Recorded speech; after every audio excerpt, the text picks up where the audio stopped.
好的，再次欢迎林鹤来到我们的 Puma 品牌档案中心。那这次我们的档案中心呢是以不驯之城作为灵感，所以说大家呢在现场会发现有很多关于 Puma Cat 元素的一个重新演绎。当然，我们也看到了品牌在过往在无数的历史长河当中为我们带来了一些经典的鞋履，如今也带来了全新的演绎。所以说，在这样一个档案中心当中，我们会看到的是关于未来、关于过去的一次完美的交互和折叠。那么此刻，我们也邀请林鹤来分享一下在我们这个片场当中，在我们的整个档案中心里面自己的一些感受吧。我们先打声招呼。Hello， 我是张林鹤，很高兴在这儿见到大家。好的，欢迎我们的林鹤。怎么样？今天逛完我们的整个品牌档案中心，感觉如何？第一感觉就是很酷，因为我在档案中心里面看到了很多咱们品牌的 logo， 而且是不同时代、不同类型、不同时期的一些 logo。一个好的品牌一定是它有自己的底蕴，它每一个 logo、每一个时代都有一个产品本身自己的力量在，所以说它会持续发展到现在。而且在当下也会深受现在年轻人的喜欢。所以说，其实这份个性和与生俱来的魅力是来自于我们非常厚重的Puma的历史。没错。所以说，大家如果有机会前往我们的这个品牌档案中心，你就会发现有很多我们经典的鞋款，包括在现在有一些不一样的演绎。是，包括今天其实林鹤上脚这双 Rocket， 很舒服。是，而且它这个底我特别喜欢，它很薄，而且会有那种像抓地很好，而且有前后那种滚动的感觉。是的，就像踩在一个帆船上面的感觉一样。没错，所以其实大家呢，在我们的这个档案中心当中会看到很多诸如此类的一些全新的演绎。那与此同时呢，在这个里面还会有很多的体验空间，大家可以去打卡拍照。那林鹤自己有没有印象特别深刻的哪一个区域？我印象深刻肯定是我的灵感片场对吧？首先这名字就很不错，灵感片场，我的林字嘛。是，而且里面会有很多的像片场一样的装置，我感觉进去以后不像在一个档案馆里边，在我自己日常工作的地方。所以其实大家呢，如果有机会的话，一定要去到我们的灵感片场，好好的去打卡和拍摄。那刚刚其实我们始终聊到了一个话题，就是我们的 Puma Cat。是，对吧？我觉得其实这也是做我们品牌核心的 DNA 的存在。那林鹤自己要不要想想看，如果说 Puma Cat 它是一个真人，它是一个角色，你想象一下这个角色和这个真人他会有什么样的性格在身上？首先我觉得他是一个非常有力量、很自由、不受约束的一个人。如果说要角色的话，想到我自身演绎过的角色，我觉得更像肖丽。肖丽。对，归来里面的肖丽。为什么？因为他是一个非常有自己想法的人。他在前期或者说在之前的人生当中，他会遇到很多别人给他的定义。他非常有勇气去撕开这些标签，去做真实的自己，然后按照自己的想法不断的去突破。我觉得如果说给他一个动物的形象，他会像一个美洲狮。对，就是美洲狮，有力量、自由、有速度感，是有了自己的目标会不断前进，不会因为其他的一些外在的声音而阻挡自己的脚步。哇，真好！就是我因为我提前有拿到这个脚本，就是你知道我第一反应是谁吗？谁？我觉得是蒋乔熙，因为我觉得他内心也有一个非常暗流涌动的那一份勇气。古代的肖丽，现代的蒋乔熙，是，对，因为他就像公麦一样，也会有从古至今，对，也会有历史到现代相结合了。对，因为他在最后也在不断的找寻真正的自己。没错。所以其实我相信每个人，无论是生活还是工作当中，都在扮演着自己领域里面的那一只 Puma Cat。对不对？那当然，自由、力量、敏锐、有速度感，这是我们刚刚一直在分享的话题。那同样呢，有没有什么一个角色是你拍完之后你会觉得哇，这个角色身上的很多的情绪、他的力量或者是一些行为习惯还会影响着真实的林鹤？有没有哪一个角色是这样？其实每个角色都会多少影响到我自己的行为习惯。但是让我印象很深刻的就是你刚刚说的蒋乔熙。因为他比较接近现代的我嘛。他的一些以前受到的不公，或者说以前被别人贴上的标签，以及以前的一些生活状态，我会比较有共情感一点。而且他那种撕开别人的标签，寻找到真正的自己的这种过程，也是我能感同身受的。而且他也很喜欢猫啊，哎，是哎，对吧？他有一只在学校里面遇到的小野猫，对，所以也是有跟猫跟我们的 Puma Cat 也是有不解之缘，有共通点，共通点的，是的，就是在进入角色的时候，每个人相信都会有一些自己的方法。那在拍戏的时候，林鹤你自己会更加注重于，比如说拍戏之前的准备，还是说在拍戏当下的那个，哎，不管了，就是尽情的去感受、去表演的这种状态？就是两个东西，你觉得你更依赖的是哪一个？我觉得都会有。拍戏肯定在现场的话，临场发挥会有很多，因为跟对手演员的碰撞都是不可预知的嘛。但是你刚刚说自己做好准备，但这也是必要的前提。我在现场去演绎一场戏，如果我前期没有做好对这个角色的认知，他的前史没有放在心里边，我是没办法去现场做好准确的临场发挥的。所以说在我看来，其实是你得有足够的准备，对你所做的事儿有足够的认知，有足够的心理建设之后，你才会有非常合适的临场发挥。对，我相信在其他工作里面应该也是这样。你做主持人也是一样啊。对，你如果在前期不收集好那些突围情况，你在现场怎么够灵活运用呢？对不对？灵活运用啊，确实，哎，我觉得合适这个词说的很好，就是有很多的临场发挥，你是需要有恰当的积淀。没错，没错。而且因为就是很多人其实提到林鹤会觉得林鹤是一个非常理性的人，所以其实我觉得很多临场发挥，如果过于理性的朋友在现场，可能有时候没有办法有特别强大的那种临场感，会有这样的。如果你没有做好准备，会出现一种状况，就是不合时宜，比如说开的玩笑啊，或者说做的一些反应啊，都会让人觉得不舒服。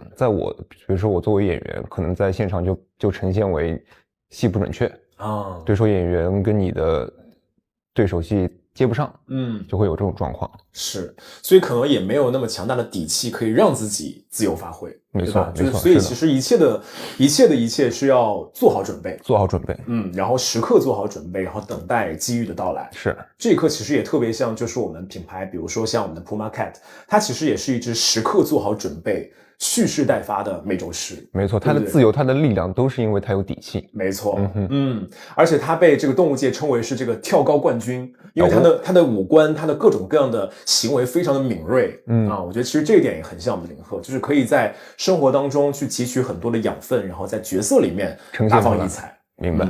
好，下一个问题。哎呀，好，这个好问题啊！从表演当中，因为就是因为表演它是一个作品嘛，是最后一定会有很多人去评价。是，那有两个评价，你觉得哪一个会更激发你的胜负欲？一个评价是被低估，一个评价是被定型。哦，确实很犀利啊，很犀利！哎呀。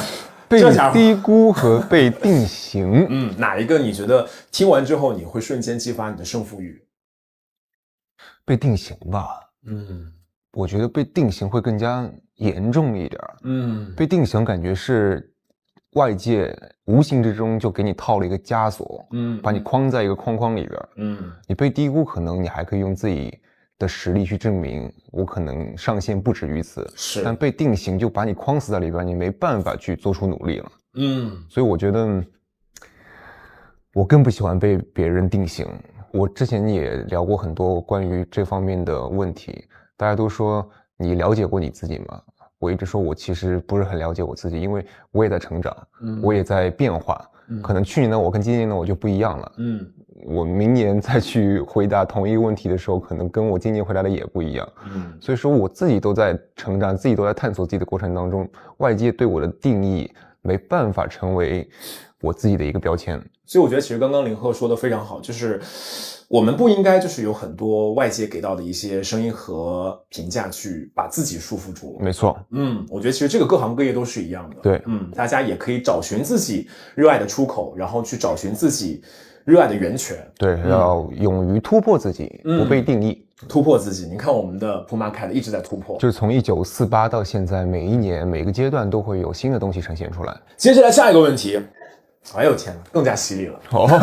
还有更犀利的，我已经出汗了。因为其实林鹤在不断的挑战新的角色然后也在不断去拓展边界比如说你看我们有各种各样的角色类型，然后还有纪录片等等。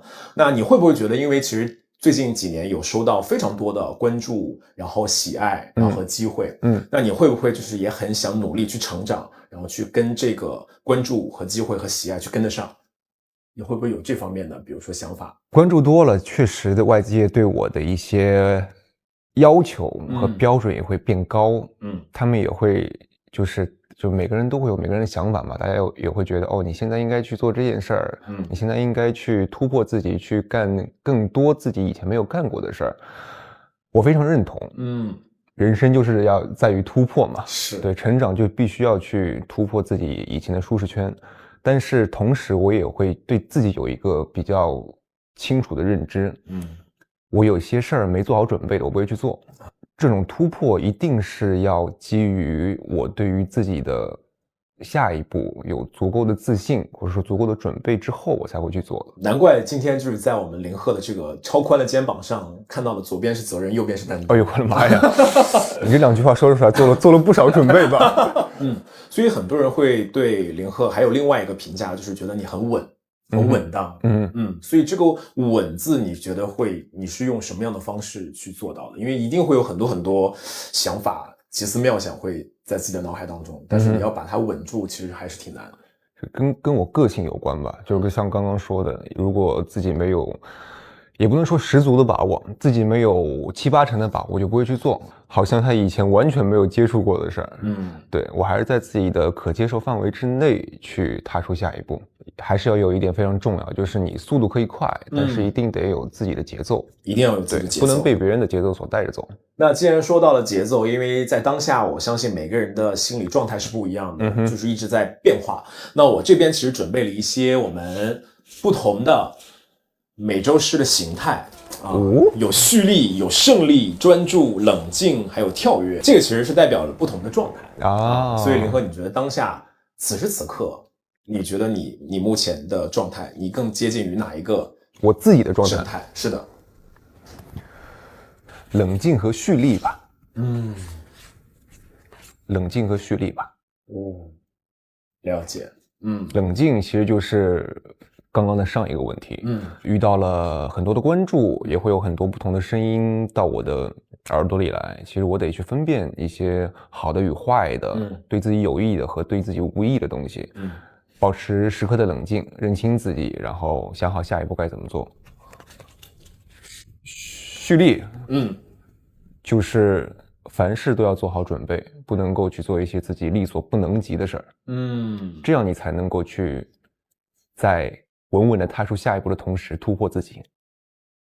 太好了，所以我觉得这也是为什么大家会发现我们在每一部作品当中都能够看到林鹤在不断的成长，也在不断的去探索和突破当然我们也期待未来林鹤带给我们更多好不好？好的角色 OK、谢谢。好的，期待。那接下来我们就玩一点轻松的吧，好不好？好，这个我们请工作人员上一下道具，因为我之前有看到其实有一些在这个比如说像追剧团的活动或者是一些首映的时候我们有这个拼豆。我们以前就也不能说我年轻那会儿，我小时候那会儿大家都是玩那个十字绣是绣过吗？我没有绣过，但我妈绣过。你没绣过吗？我没有我们家那儿中间客厅现在摆的还是那个。那你小时候玩什么呀？小时候你不会织毛衣吧？叠星星有叠过吗？叠过你看看叠给谁了你？我一般都是收星星那个人吧。没有了来吧试试看。 OK、今天呢不光是要有这个拼豆环节，我这边还有一些这个快问快答，好不好？我一边拼你一边。对呀。好来，即使已经知道答案了，你还会亲自去验证一下？当然。回看自己演过的戏，会忍不住挑问题，是还是不是？会，每次都会。如果这个角色和自己反差越大，你就越想挑战。这不一定，这不是，还是要适合，是的，对吧？适合和喜欢。会拿自己的照片当手机的壁纸？那个肯定不会啊。遇到没有尝试过的运动，会想要上手？会。旅行的时候会临时改变原定的路线？不会。选鞋的时候会优先看它够不够轻，能不能上脚感更加灵活？当然。相比厚重的脚感，会更加喜欢薄底鞋贴近地面的感觉。Of course， 现在你会发现，就是薄底鞋，然后呢低帮鞋，你就更百搭，然后更舒服，真的是不一样的。穿 Puma 的鞋出门的时候，会下意识的找身上其他的单品和它搭成一套，必须全身铺满。挑鞋的时候，如果好看的设计和舒服的脚感只能选一个，我选择相结合。相结合，那确实，咱们 Puma 都能够兼顾。当然。别人觉得这个衣服不适合你，但是你反而会更想试试。别人怎么觉得无所谓，看我自己觉得合不合适。运动的时候会给自己规定一个必须完成的数字。哎呦，会有小目标哦。就是会今天就到这边，一定要达到这个部分。没错。那我这边的快问快答已经全部问完了，我看看你那边偏怎么样。哇，我手有点抖，说实话，不知道为啥。这个其实真的还挺难的，就是需要你沉下来一直在做这个东西。没错。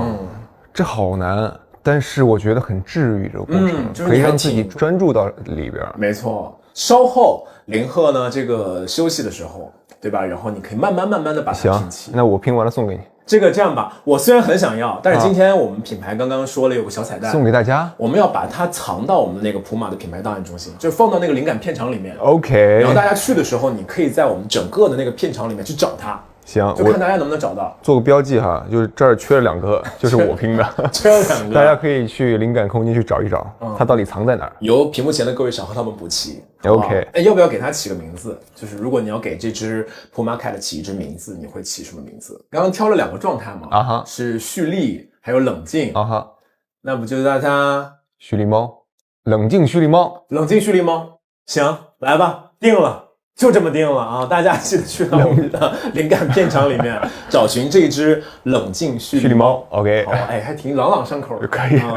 好的，那我们的这个手作也完成了。当然呢，今天其实我相信还有很多朋友们对于我们的这个 Puma 的品牌档案中心也非常感兴趣。其实除了我们的灵感片场之外呢，还有一个 Puma Girl 的区域，在那边很多女生也可以找寻到很多穿搭的灵感和不一样的这种解答方案，大家都可以去拍照，特别的出片。